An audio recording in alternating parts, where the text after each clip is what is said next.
한국과 중국 양국의 마약 교류가 점차 활발해지고 있는 가운데 중국에서 마약 유통업자 한국인에 대해 사형 집행령이 떨어져 논란이 불거지고 있습니다.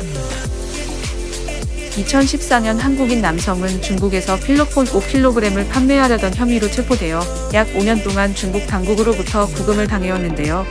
이전에도 여러 차례의 마약 밀반입과 판매, 유통, 제조 등에 관여한 것으로 알려져 이 남성의 형량이 늘어난 중이었습니다.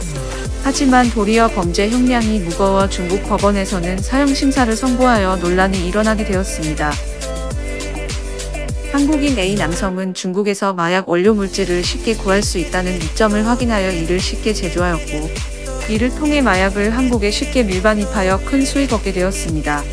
이 남성은 그동안의 수익으로 고급 외제차와 사치스러운 생활을 영유하였으며 마약 유인을 통해 여성들에게 접근하는 등 강력 범죄를 일삼아왔습니다. 하지만 잦은 중국 방문과 마약류 소지 빌미로 중국에서 체포되게 되었는데요.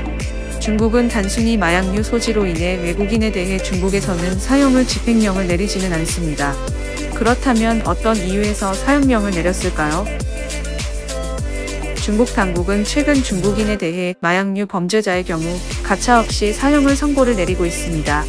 그 이유는 점차 통제가 어려워지기 때문에 사형 선고를 내림으로써 마약의 보급을 차단하기 위해서인데요.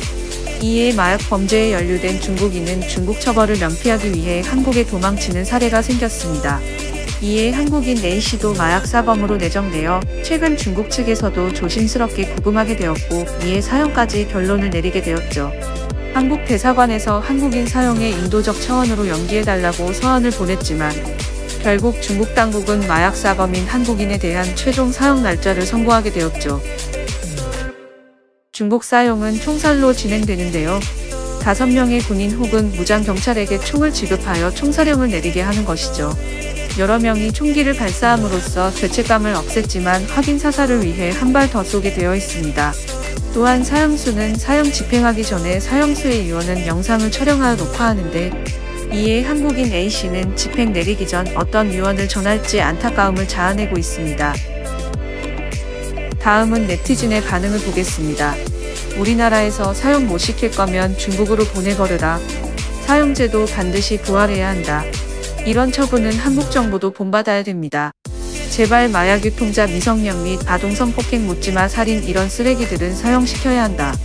이런 건 중국한테 배울 점이네. 훈훈한 뉴스 속보 감사합니다.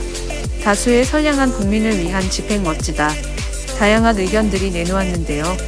특히 한국 내에서도 마약 범죄가 증가하여 시민들이 불안감에 떨고 있습니다. 마약으로 인해 여성과 미성년자들이 피해를 보지 않게끔 우리나라도 마약 사범에 대해 가중처벌이 필요하지 않을까 합니다.